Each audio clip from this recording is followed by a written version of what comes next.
আসন্ন পবিত্র ঈদ উল ফিতরকে সামনে রেখে শুরু হচ্ছে ঘরমুখো মানুষের টিকিট কেনার লড়াই। মঙ্গলবার সকাল থেকে ট্রেনের অগ্রিম টিকিট বিক্রি শুরু হয় অনলাইনে। অনেকেই সার্ভারে ঢুকতে না পেরে সরাসরি রেল স্টেশনে অভিযোগ করেন। আর ঢাকা রেল বিভাগীয় কর্মকর্তা বলেছেন, প্রথম দিনে কিছুটা সমস্যা হতে পারে, তবে কালোবাজারি কোনো সুযোগ নেই। গতবারের মতো এবারও ঈদযাত্রায় ট্রেনের টিকিট শতভাগ অনলাইনে বিক্রি হবে। অতিরিক্ত চাপ সামাল দিতে পশ্চিম অঞ্চলে আন্তনগর ট্রেনের টিকিট সকাল 8টা থেকে এবং পূর্ব অঞ্চলের ট্রেনের টিকিট দুপুর 2টা থেকে বিক্রি শুরু করবে রেলওয়ে।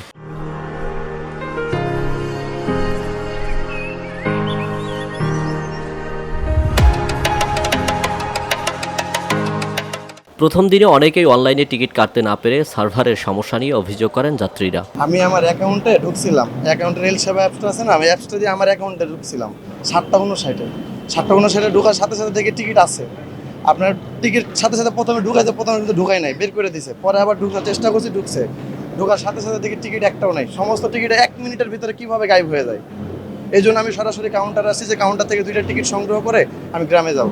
এখন পর্যন্ত কাটতে পারিনি, বাসার টিকিট ট্রাই করলাম কাটার জন্য, বাট এখন কাটতে পারিনি। পরে দেন স্টেশনে আসলাম, আসার পরে টিকিট কাটতে গেলাম, তো এখন পেলাম না আর কি। টিকিট এখন পর্যন্ত পাইনি।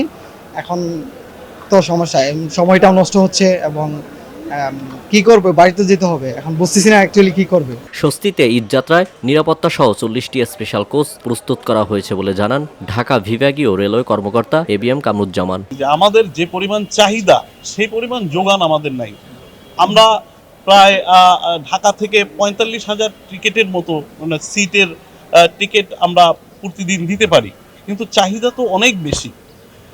এই জন্য সবসময় একটা স্কারসিটি থাকে, এটা নিয়ে একটা অসন্তোষ থাকে যে হ্যাঁ আমরা চাহিদা মতো তো আসলে পাচ্ছি না, আসলে আমাদের যোগান কম। তারপরেও আমরা প্রায় বিভিন্ন রুটে আমরা 40টার মতো কোচ এক্সট্রা সংযোজন করব। তারপরে আমাদের টোটাল 5টা স্পেশাল ট্রেন আমাদের চলবে। তিনি বলেন, টিকিট শতভাগ অনলাইনে, এবার কালোবাজারি কোনো সুযোগ নেই। কেউ এ ধরনের কর্মকাণ্ডে যুক্ত হলে নেওয়া হবে কঠোর ব্যবস্থা। টিকিট কালোবাজারি এটা তো একেবারেই জিরো টলারেন্স। কারণ আপনারা জানেন যে আমরা স্টেশন থেকে কোনো টিকিট কিন্তু আমরা দিচ্ছি না, এটা 100% এটা অনলাইনে। তারপরেও আমাদের কাছে বিভিন্নভাবে খবর আসে, তো এ ব্যাপারে আমরা এবার সর্বোচ্চ একটা আইডি থেকে 4টা টিকিট তারা কিনতে পারবে।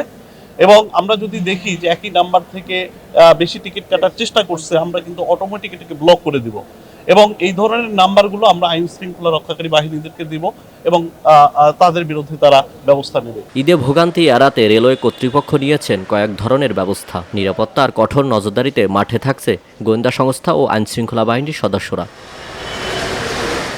আল আমিন এম তাওহিদ, ভিওডি বাংলা, ঢাকা।